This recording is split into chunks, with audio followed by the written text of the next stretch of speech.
First of all, it's an honor to be here. When Laura emailed me with asking whether to be here, it was certainly a surprise.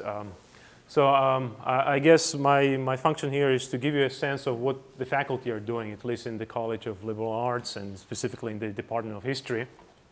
So I'll give you a quick update of what I've been doing. Some of it overlaps with my colleagues' work. I'll start probably with the trip. Of course, this is where we are, right? Just to refresh your geographic memory, we're not talking about Atlanta, Georgia, right? It's actually quite far, all the way to what I consider Eastern Europe, but what some people consider as Asia or Middle East, depending on what your view is. The government of Georgia invited me, actually, quite unexpectedly, about 2 weeks ago, to visit them, to advise them on a rather important reform that they are doing. Georgia, as you probably know, was part of the Soviet Union for a very long time, and then in 1990 we broke away. But in the last 25 years, we had almost continuous civil wars, not to mention wars against our northern friends. Especially in 2008. And so the system is quite dysfunctional there. And it's especially true about education. They still retain part of the Soviet system, educational system. Some of it is being modernized, and what they do is they copy American model. And so that's the context within which they asked me to go there. I have been in the United States for 15 years, so I have taught at different institutions before coming here. And so they wanted to use my expertise and my experience in many respects in American academia. And so I spent about 10 days meeting both with government members, quite senior, starting with Prime Minister and down to the Chancellor of the universities.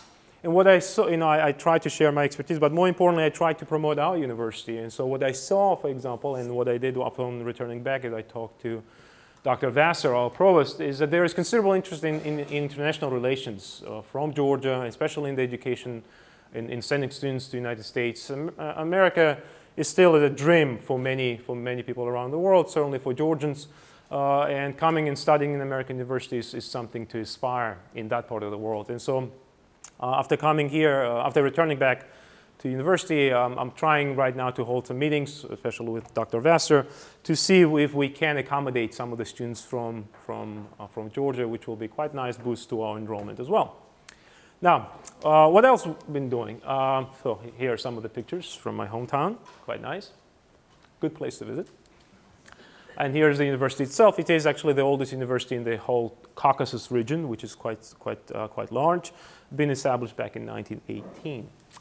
Another thing that I've been doing is that over the last 8 years almost that I've been here, I've been blessed to be recipient of a number of scholarships and fellowships.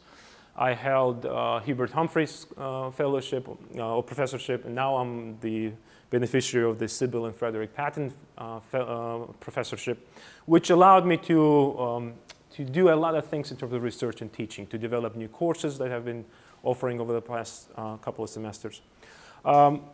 We have a gem in many respects that not many people realize in town or in the university, and that is the Noel Foundation. And Noel Foundation has been very generous to me over the last several years, allowing me, for example, in conjunction with the Patton professorship, to travel to France. My specialty is Napoleonic era. And so I was able, with support of Noel Foundation, for which I want to thank Dr. Leitz, to go actually and visit French archives and spend some time in the archive doing some archival work there.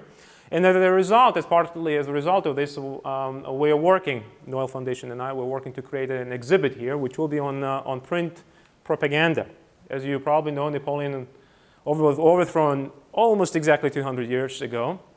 And we'll have a rather interesting exhibit about the prints, both in support and against Napoleon. That will be right here in this room starting in August. In conjunction to this, we actually, I'm working to host in February of 2016 one of the largest conferences that our region has had in terms of humanities. It is a consortium on the Revolutionary era.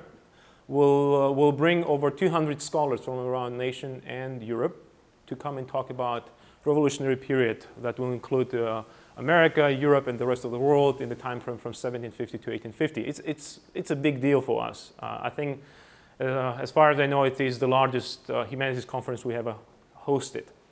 So it will be a quite interesting way of showcasing what we have, what we can offer. And lastly, this is our new undertaking that me and Dr. Joyner, Gary Joyner, are doing together, is that we have amazing students, of course, and over the last few years, as I graded papers, Gary and I have been always talking that all these papers are usually stashed in our offices and stay there. So why not showcase what the students do? And of course, not all of them, but there are some that are amazing. And so we decided to organize a journal and establish a journal which will appear both online, but also in print.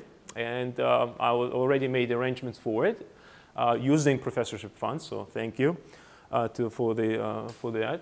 And it will be an interdisciplinary journal which will publish papers on history, literature, fine arts, history of arts.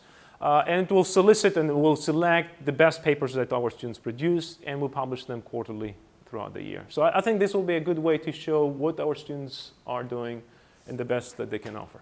Thank you.